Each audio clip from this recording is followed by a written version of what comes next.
Hey, it's me, MLB. Here is chapter 10 of Shattered Image, and this one is titled Ambush. You stared at him for a second, reading his face to see if he really didn't know about what happened in the morning and if he was just baiting you to admit what happened, but he legit didn't show any signs of knowing. Either that or he just had zero emotion. You highly suspected the zero emotion option, but the way he was waiting on you to reply had you sweating a bit. Nothing, you said with a scowl, looking away. The school is okay, I guess. Can I go now? No, he said, and your heart sank. Fudge, now what do I do? You thought. Images of you being kicked out of the school flashed through your mind, along with your mother's disappointed look, her tears, her despair. I don't want to let her down, you thought. Immediate regret washed over you, and you internally berated yourself for your brash actions. Who cares if I go to the school? Stuff it, I'm being stupid about this, you thought. What happened this morning? Isawa asked again. It's fine, you said. It's already been sorted, you conceded. What happened? He asked again, and you got agitated immediately that he wasn't just letting this go. I said it's fine, you half-snapped. That guy with glasses, Ida or whatever, saw me going through the back gate and told me to go through the front gate, so I'm going to go through the front gate, okay? And that's all that happened, he asked, obviously not believing that you would just agree to change your mind or actions without a fight. Yes, you lied, staring him down. He knew that there was more to it, but you were being very cagey, and you said that you had agreed, so he resigned, having not had a third cup of coffee yet and having no energy to deal with it.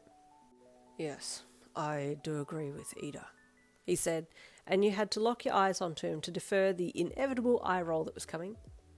Yeah, okay, you said stiffly. There was a split second where you wondered if you should stop being an idiot and just tell Isawa about Hanny, but then got a second wind and toughened up. He's not going to care at all. I'm being stupid. This whole thing is stupid, you thought with a scowl. You can go, he said with a sigh, and you got up and left immediately, heading out of the room and down the hall with your head down and deep frown lines on your face. Dumb, you whispered as you got to your locker and opened it. Hey, the voice of Sero said as he approached you. What happened? You okay? Nothing, you replied, the frown lines easing as you looked at him. I almost put my foot in it though. What happened with the class rep guy? I think he knows that you quirked him, but I just said that you changed your mind and stopped quirking him and then left, Sero said. Did he say anything to you? You asked, after he woke up. What happened? I just said that you were still getting used to this school and asked if he could go a little easy on you. Sorry, I'm not trying to make you sound weak. I'm just trying to keep your personal life out of it and cover as best as I can, Sero said sheepishly, wincing a little when he thought that you were going to blow up at him. Thanks, you said with a soft sigh. Thank you. Did your Ida say anything to Isawa? No, of course not, Sero said with surprise. I was with Ida the whole time after you left, and we got our stuff and then came straight to class, so he didn't talk to Isawa either. I would have seen him talk to him if he had. You softened even further. I thought they'd ratted me out, you thought. Why didn't they? They easily could have. They don't have any loyalty to me. Sero could see that you had quite a gentle look on your face now, almost verging on apologetic, and he cocked his head at you. Why didn't you say anything? You then blurted out. Was I supposed to? He asked, confused. No, well, obviously not, but you don't owe me anything. You could have gotten in trouble yourself, but instead you still covered for me. And why did Ida not say anything? He easily could have. I don't get you guys, you're weird, you said. Sero didn't know what to say and just gave you a sheepish smile. You're our classmate, he replied. You just blinked at him. That was it? That was his driving force? You weirdo, you said again, and he chuckled. Anyway, I can talk to Ida and see if it's okay if we still go out the back. If you want. I'm pretty sure he'll say it's okay. No, we can go through the front, whatever, you said, as you got something from your locker and then the bell rang for second class. But what about, you know? Sero asked, being discreet as people started to enter the locker room. Whatever, you shrugged. I don't care anymore. Are you sure? I'll be there too. Okay, I can help, Sero said, and you half smirked. Yeah, okay, you replied. He grinned. After school that day, you got your bag, and then you waited for Sero at his locker, and then you both headed out the front doors of the building and headed for the gate. Oh, this feels so weird, you commented. I kind of like the forest track. Yeah, me too, actually, Sero said, looking at you as you put his jumper on. What? You asked when you saw him looking at you. Oh, nothing, he said with a smile. Did you need me to hold your bag while you put that on? You look like you're struggling a little bit. Oh, yeah, you said, as you handed your bag to him, and he held on to it while walking, and then you put your jumper on, and then reached out to take your bag back.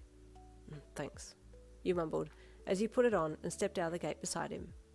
You looked around, but you didn't see anyone, and relaxed immediately. Sero too looked around and saw no one that he recognised as a threat, and so relaxed as well. You heading straight home? You asked him. Yeah, was gonna. Why? He asked. Oh, just asking, you shrugged. Just then you heard running footsteps behind you, and you turned to see who it was, but they had gotten to you before you turned to see them, and all of a sudden you had been slammed in the back and thrown forwards. Just as you were about to hit the ground, tape wound around you, and you were yanked to the side and pulled into Sero's arms. Stay down, he yelled, jumping back with you in his arms, but then you felt him stagger and looked up. Haze like smoke was around his face, and he started gasping. You knew it was Hanny's quirk and spun around, ripping the tape off you and staring her in her eyes. With quirk ready to go, she just stopped and glazed over as soon as you activated, and then you jumped onto her, knocking her backwards and landing her heavily on the ground. Punch after punch rained onto her face while she lay there, trapped in by your mirror maze. Don't touch him ever again, bitch! Don't ever come for me again, bitch! Don't ever get up again, bitch! You shouted, your knuckles drawing blood from her nose and mouth. Sero got a small chance to recover and on hands and knees threw tape at you, wrapping it around your right wrist to stop you from throwing any more punches at Hanny's fat, still face. Let me go! You shouted back at him. It's okay. Yin, I'm okay.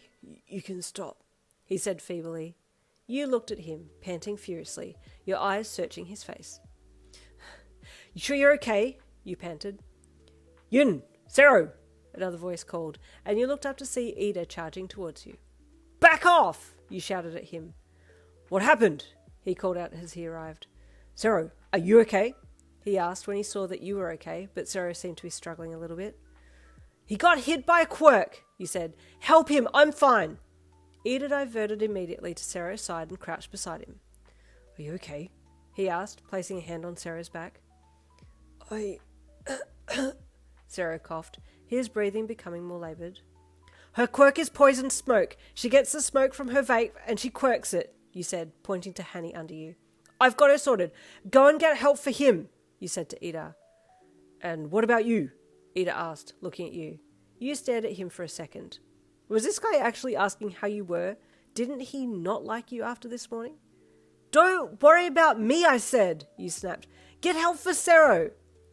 What happened? You heard another voice call, followed by the sound of running footsteps, and you looked up to see Isawa coming out of the school grounds. Oh, it's all happening. Stay tuned for Chapter 11 coming tomorrow. I'll see you then.